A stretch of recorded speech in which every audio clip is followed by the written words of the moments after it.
art play into this specific fan angle? That's a good point. The visuals, the portraits, the landscapes. Welcome back to the deep dive. Good to be here. So today we're jumping back into Exandria. We're looking at Critical Role, the Chronicles of Exandria-The Mighty Nein Part Two. Ah, yes.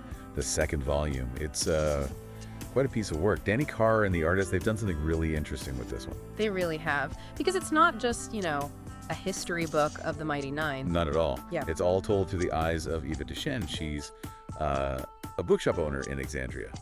And a fan. Right, a fan documenting their adventures. So our mission today really is to unpack that. What does seeing the Mighty Nein through her eyes, this fan perspective, actually bring to the table? Yeah, how does it change the story we thought we knew? Okay, let's get into it. So where does it pick up?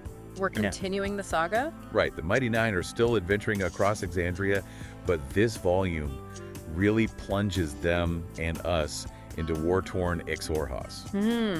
Xhorhas. So a pretty intense setting right off the bat. Definitely. And you feel that tension. They have these really significant encounters there with the Kryn Dynasty.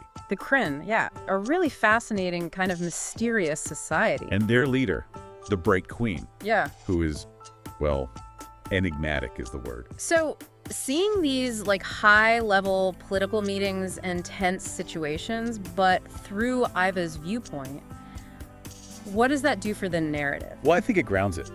Instead of just seeing these larger-than-life heroes dealing with politics, you get Iva's reactions, her maybe nervousness, her awe. So it personalizes these huge events. Exactly. It underscores how these massive events impact, regular people in Exandria. Her view of the Bright Queen might have this, shimmer of legend to it that a straight report wouldn't. That makes sense. And they go to some wild places too, right? Oh, yeah. Places like the Cinderous Sanctum. And they even go inside a living behemoth at one point. Wow. Okay. Imagine Iva trying to document that, the sheer scale of it. Right. The wonder, the maybe sheer terror. It comes through her perspective. But it's not just about the Mighty Nein's big moments, is it? The book tracks Iva too. Absolutely. That's a huge part of it. Her own journey, her growth as a chronicler. So she's changing as she's writing. Kind of, yeah.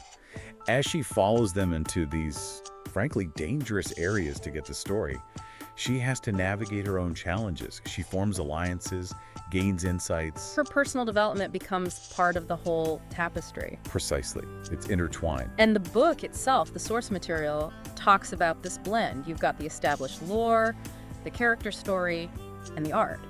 How does the art play into this specific fan angle? That's a good point. The visuals, the portraits, the landscapes. They're not just objective pictures. You could argue they reflect how Iva sees them. Her interpretation of the heroes, the grandeur or the danger of a place, it fuels our imagination through hers. Ah, okay. So the art itself is filtered through her fandom, in a way. Potentially, yeah. It enhances that emotional connection. Which must be the point, right? This emphasis on Iva being a fan. It adds something different. It really does. It adds a layer of emotional resonance. You feel the stakes perhaps more acutely because you're experiencing it alongside someone who genuinely deeply cares about these adventurers. Someone invested. Totally invested. It changes how you receive the story. The source also mentions different versions, standard and deluxe. Yeah, there's a deluxe edition. It comes with collector's items, I think postcards from the Bright Queen, a Kryn Dynasty coin, stuff like that. Little artifacts. Right. Tangible bits that pull you, the real-world fan, deeper into Iva's experience of documenting their world. It reinforces that connection. So if we boil it down, what's the big takeaway from this book and its approach? I think fundamentally it acts as a kind of love letter. A love letter to the Mighty Nein, yes, but also to the Critical Role community.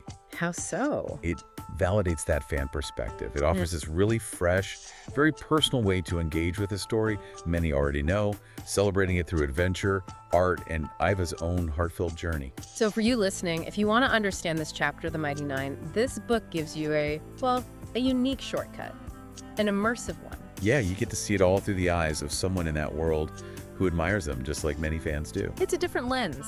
It really is. And it leaves you with a pretty interesting thought to chew on. Well, what does it actually mean when the fan's perspective, Iva's view, becomes woven into the official story itself? Does that change how we think about heroism? About who gets to shape the narrative, seeing it all filtered through that passionate, invested viewpoint. Yeah. It's fascinating. Definitely something to ponder. Thanks for exploring this with us today.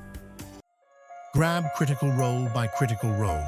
Liam O'Brien, Dani Carr, various now, on sale for $33.95. Don't miss this chance to build good habit and achieve remarkable results. Buy now today. Like and subscribe for more Bookhaven podcasts.